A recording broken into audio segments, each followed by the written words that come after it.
Capacity of contract. What do you meant by capacity of parties? According to section 11 states that a person of unsound minded, a person disqualified by law and a minor are not competent to contract. किसी भी valid contract के लिए ज़रूरी है कि वो person sound minded हो, यानी उसका दिमागी तवाज़ुन दुरुस्त हो, और क्वालिफाइड बाय द लॉ हो, यानी लॉ की नज़र में वो अहलियत रखता हो, और मेजर हो, यानी उसकी एज अबव देन 18 ईयर हो, तो फिर ही वो जो कॉन्ट्रैक्ट होगा वो वैलिड है। ऐसा पर्सन जो कि अनसाउंड माइंडेड है, यानी जिसका दिमागी तवाज़ुन दुरुस्त नहीं है, वो प्रॉपर उसकी जजमेंट नहीं कर सकता, डिसीजन मेकिंग नहीं कर सकता,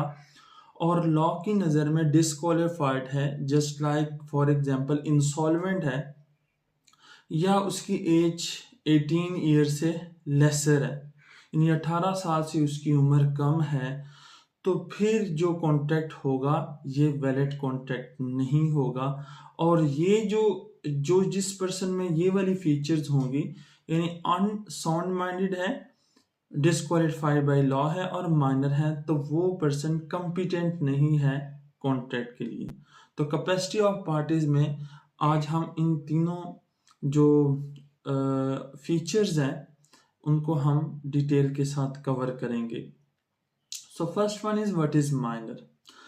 Age of majority. According to Majority Act 1875, a minor is a person who is not attained 18 year of age. तो जिसकी उम्र 18 साल से कम होगी हम उसको माइनर कहेंगे,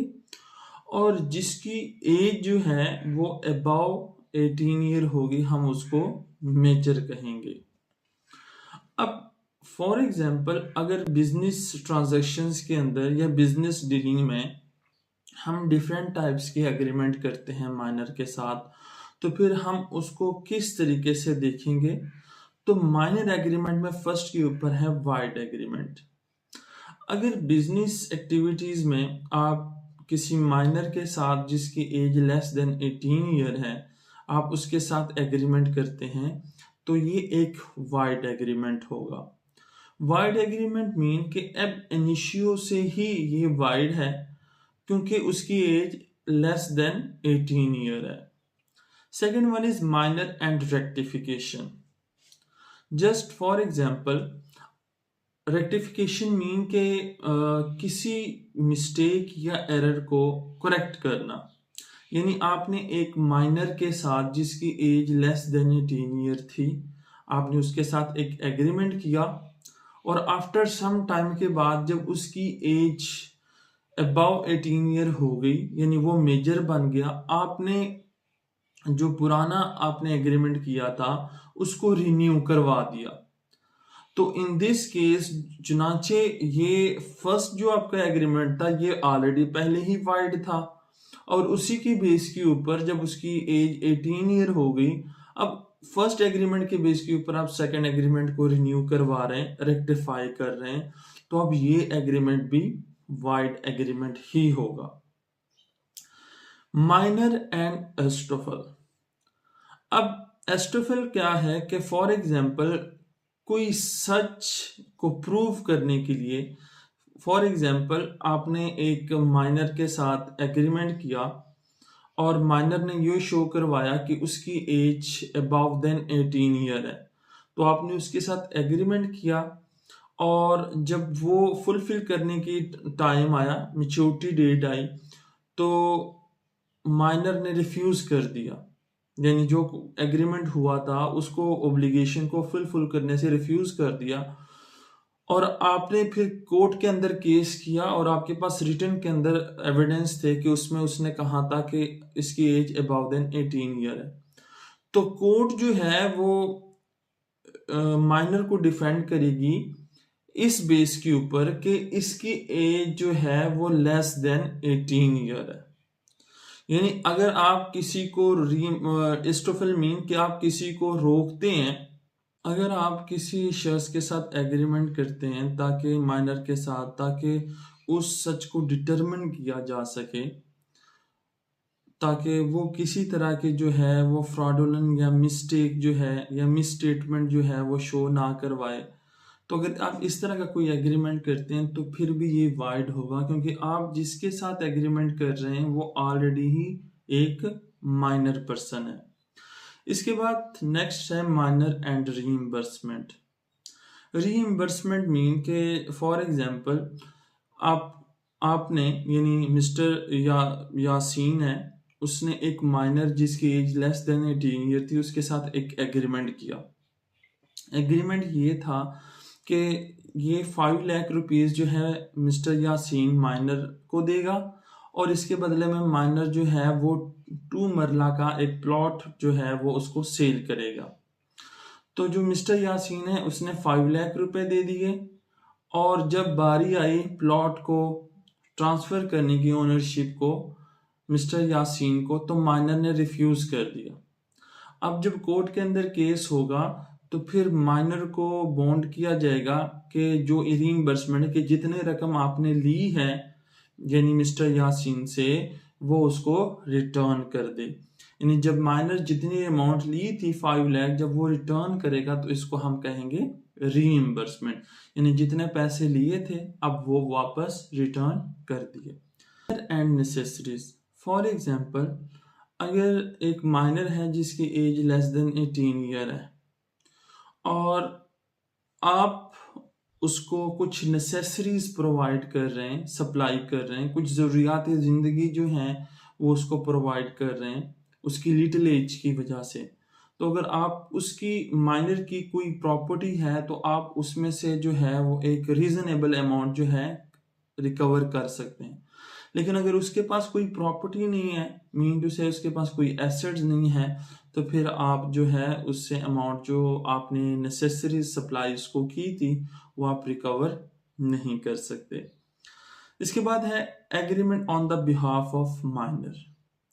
अगर माइनर के बिहाफ के ऊपर कोई थर्ड पार्टी एग्रीमेंट करती है, उसका गार्डियन एग्रीमेंट करता है, तो इसमें सबसे इम्पोर्टेंट चीज़ ये है कि जब भी guardian on the behalf of जो है माइनर एग्रीमेंट करेगा तो वो इसलिए करेगा क्योंकि उसमें बेनिफिट किसका होना चाहिए, माइनर का होना चाहिए। अगर माइनर का बेनिफिट है और फिर गार्डियन जो है वो माइनर के बिहाफ पे एग्रीमेंट करता है तो फिर ही ये वैलिड कॉन्ट्रैक्ट होगा। और इसमें अगर फॉर एग्जांपल किसी तरह की ओब्लिगेशन है तो फुलफिल गार्डियन करेगा on the behalf of minor, यानी माइनर जो है वो खुद किसी चीज का वो बेनिफिट का हकदार तो हो सकता है लेकिन वो किसी तरह का लॉस का जिम्मेदार नहीं होगा। माइनर एज अ बेनिफिशियरी,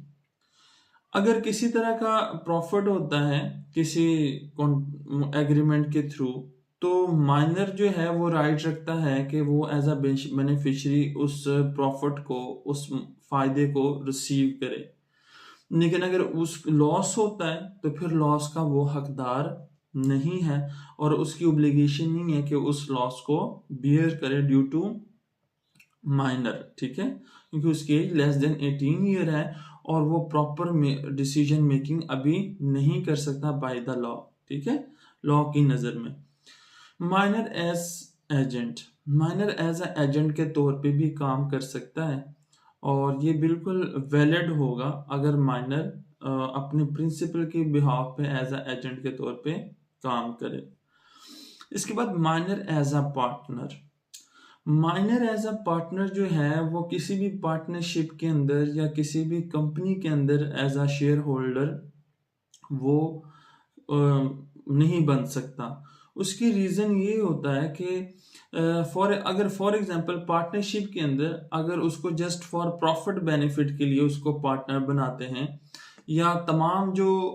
पार्टनर्स हैं वो इस बात पे एग्री हैं कि इस माइनर को जो है वो पार्टनर बनाना चाहिए और इसको बना लेते हैं, तब तो ये माइनर भी पार्टनर बन सकता है। लेकिन जब ये पार्टनर बनेगा तो ये सिर्फ बेनिफिट जो है, इन अगर कोई प्रॉफिट होता है तो वो उसको रिसीव करेगा,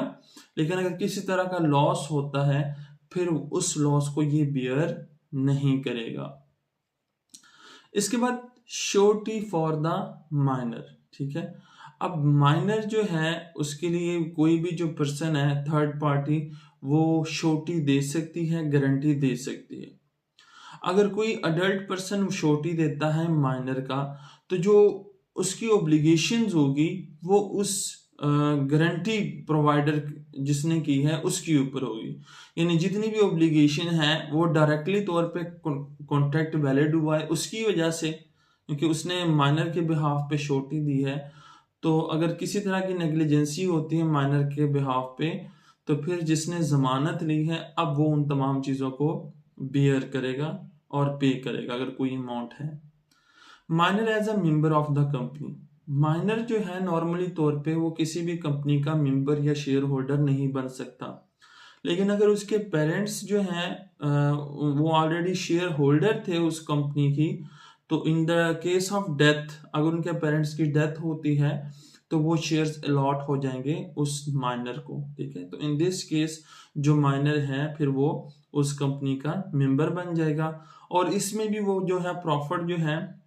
उसका हकदार होगा। लेकिन अगर किसी तरह का लॉस होता है तो फिर वो उसको वो बेयर नहीं करना पड़ेगा, वो उसकी ऑब्लिगेशन नहीं है। Minor and insolvency, insolvency mean दिवालियापन, यानी कि वो किसी तरह का डेट पे करने के काबिल ना हो, तो माइनर कभी भी इंसॉल्वेंट नहीं होता क्योंकि उसकी एज लेस देन 18 ईयर होती है। इसलिए वो अगर किसी से डेट लेता भी है तो उसको इंसॉल्वेंट डिक्लेयर नहीं कर सकते। Contract by minor and adult, अगर टू पार्टीज हैं, एक तरफ से माइनर है एक तरफ से अडल्ट है और इनके दरमियान कॉन्ट्रैक्ट होता है तो फिर ये वैलिड कॉन्ट्रैक्ट होगा और इसमें जो सब्जेक्ट मैटर है वो लीगल होना चाहिए। इसके बाद liability of the minor parents, अब माइनर पेरेंट्स की जो लायबिलिटी होगी वो ये कि अगर उनके पेरेंट्स जो हैं किसी माइनर को डायरेक्शन देते हैं on the behalf of parents, minor कोई एक्ट जो है परफॉर्म करता है, तो फिर ही जो है वो जो उनके पेरेंट्स हैं वो लायबल होंगे। फॉर एग्जाम्पल आपके एक पर्सन है मिस्टर अकरम, उसकी एज लेस देन 18 ईयर है, उनके पेरेंट कहते हैं कि आप शॉप से जाके 1 किलो शुगर ले आए। ठीक है, तो वो शॉप में चला जाता है और वहां पे शॉपकीपर को कहता है कि आप 1 kg शुगर मुझे दे दें, मेरे पेरेंट्स ने मुझको दिखा भेजा है। तो अब अगर शॉपकीपर जो है वो उसको 1 kg शुगर देता है तो वो किसके बिहाफ पे दे रहे हैं, उनके पेरेंट के बिहाफ पे। तो फॉर एग्जाम्पल अगर वो पे नहीं भी करेगा तो लाइबल कौन होंगे, उनके पेरेंट्स होंगे। इसके बाद है minor as a negotiable instrument, अगर माइनर किसी तरह का निगोशिएबल इंस्ट्रूमेंट जो है वो बनाता है और कोई सेकंड पार्टी जो है वो इसको एक्सेप्ट करती है और फिर ये ट्रांसफर होता है वही निगोशिएबल इंस्ट्रूमेंट, तो इन दिस केस ये जो निगोशिएबल इंस्ट्रूमेंट होगा चाहे वो बिल ऑफ एक्सचेंज है, प्रोमिसरी नोट्स हैं, तो फिर ये वैलिड होगा। ठीक है, लेकिन अगर उसके ऊपर ड्रा किया जाता है यानी वो खुद इसको एक्सेप्ट करता है फिर ये इनवैलिड होगा और ये वाइड एग्रीमेंट होगा। अब हम मूव करते हैं unsound minded. According to section 11 define that for a valid contract it is necessary that each party to contract must have a sound minded, कोई भी शख्स जब वो वैलिड कॉन्ट्रैक्ट जो है वो उसके अंदर उस वक्त ही वो बना सकेगा कि जब उसका माइंड प्रॉपर वे से जो है वो काम कर सकता हो, यानी कि वो रैशनल तौर पे जजमेंट कर सकता हो, रैशनल डिसीजन मेकिंग कर सकता हो और उसके जो सेंसेस हैं वो प्रॉपर वे से काम कर सकते हो। An unsound minded person has not made a contract, एक ऐसा पर्सन जिसका दिमागी तवाजुन जो है वो दुरुस्त नहीं है, तो वो पर्सन जो है वो कभी भी वैलिड कॉन्ट्रैक्ट के अंदर शामिल नहीं हो सकता और वो कैपेबिलिटीज नहीं रखता उस कॉन्ट्रैक्ट को बनाने की। फॉर एग्जाम्पल एक शख्स है और वो टू कंडीशन इसमें आ जाती हैं कि एक शख्स है वो मोस्ट ऑफ द टाइम जो है वो साउंड माइंडेड है लेकिन कभी कभी वो अनसाउंड माइंडेड हो जाता है, यानी वो वैसे तो नॉर्मली तौर पे यूजुअली वो उसका माइंड प्रॉपर वे से काम कर रहा है, उसका दिमागी तवाज़ुन दुरुस्त है, लेकिन कुछ वक़्त के लिए वो अप एंड डाउन हो जाता है, वो अनसाउंड माइंडेड बन जाता है। तो अगर वो किसी के साथ कॉन्टैक्ट करता है ऐसा शख्स, तो फिर उसको बताना पड़ेगा कि फॉर एग्ज़ाम्पल अगर वो उस कोवैलेंट कॉन्टैक्ट को चैलेंज करता है कि मैं जब कॉन्टैक्ट हो रहा था तो उस वक़्त मैं अनसाउंड माइंडेड पर्सन था। अब सेकंड सिनेरियो में देखते हैं केस के अंदर एक पर्सन है जो कि यूजुअली अनसाउंड माइंडेड है, यानी वो नॉर्मली तौर पे वो उसका दिमागी तवाज़ुन दुरुस्त नहीं है, लेकिन कुछ अरसे के लिए यानी कुछ वक़्त के लिए फ्यू मोमेंट्स के लिए उसका दिमागी तवाज़ुन दुरुस्त होता है, साउंड माइंडेड बन जाता है। तो फिर वो पर्सन जिसने इसके साथ कॉन्टैक्ट किया है, जो कि नॉर्मली तौर पे अनसाउंड माइंडेड पर्सन है, उस इस बंदे के साथ कॉन्टैक्ट किया है, तो फिर उसको बताना पड़ेगा कि जब मैंने इसके साथ ये वैलिड कॉन्टैक्ट किया तब ये साउंड माइंडेड पर्सन था। अब इसमें मूव हम करते हैं डिसक्वालिफाइड पर्सन। अब कुछ रीजंस की वजह से जो है वो बाय द लॉ जो है पर्सन डिस्क्वालिफाइड होंगे, just like joint stock company है या डिप्लोमेटिक एजेंट है, एलियन एनिमी, इंसॉल्वेंट और कन्विक्ट। ठीक है, अगर इस तरह के जो पर्सन है, कोई जॉइंट स्टॉक कंपनी की प्रॉपर्टी है और आप उसको सेल कर रहे हैं और इसके मेमोरेंडम के अंदर ये चीज़ नहीं है, तो ये जो पर्सन है अब ये डिस्क्वालिफाइड होगा। इस तरह कोई डिप्लोमेटिक एजेंट है, अगर कोई diplomatic agent by the government किसी चीज़ को परचेज करता है या सेल करता है, तो फिर भी वो पर्सन जो है वो डिस्क्वालिफाइड होगा। इस तरह एलियन एनिमीज है, दोनों तरह के हो सकते हैं, एलियन फ्रेंड भी हो सकते हैं और एलियन एनिमीज भी हो सकते हैं। एलियन मीन के जो कि फॉरेन कंट्री का सिटीजनशिप जिसके पास हो, तो उसको हम एलियन कहते हैं। तो अगर एलियन है, जस्ट फॉर एग्जांपल एक पाकिस्तानी पर्सन है, ठीक है, बिजनेसमैन है और वो किसी इंडिया के साथ जो है वो ट्रेड करता है, ठीक है, जबकि उसके ऊपर ऑलरेडी जो है वो बैन लग चुका है एलियन एनिमी के ऊपर, तो इट्स मीन आप उसके साथ किसी भी तरह का अगर कॉन्ट्रैक्ट करेंगे तो वो वाइड एग्रीमेंट होगा, वो वैलिड कॉन्ट्रैक्ट नहीं होगा। इसके बाद इंसॉल्वेंट है। अब इंसॉल्वेंट मीन के एक पर्सन है, उसके पास इतना डेट, इतने पैसे अमाउंट नहीं है कि वो उस डेट को जो है वो पे कर सके, तो बाय द लॉ फिर उस पर्सन को इंसॉल्वेंट कहते हैं, यानी दिवालिया हो जाता है, यानी वो डेट पे करने के लिए उसके पास इतने भी पैसे नहीं होते, तो हम इसको कहते हैं इंसॉल्वेंट। तो अगर आप किसी ऐसे पर्सन के जो कि इंसॉल्वेंट है और आप उसके साथ एग्रीमेंट करते हैं, तो फिर ये भी वाइड एग्रीमेंट होगा, वैलिड कॉन्ट्रैक्ट नहीं होगा। इसके बाद कॉन्विक्ट, जस्ट फॉर एग्जांपल एक पर्सन है जो कि इम्प्रिजनमेंट के अंदर है, कैद के अंदर है, और वो आपके साथ किसी तरह का कॉन्ट्रैक्ट करता है कि फॉर एग्जांपल वो कैदी है और वो कहता है कि फॉर एग्जांपल मैं आपको 1 कनाल जो है वो अपनी ज़मीन या प्लॉट जो है वो मैं आपको सेल करना चाहता हूँ या करूँगा, और आपके साथ उसका कॉन्ट्रैक्ट होता है, तो ये जो कॉन्ट्रैक्ट होगा ये कभी भी वैलिड नहीं होगा, बल्कि ये वाइड एग्रीमेंट होगा। तो बाय द लॉ ऐसा पर्सन जो है वो डिस्क्वालिफाइड पर्सन होगा।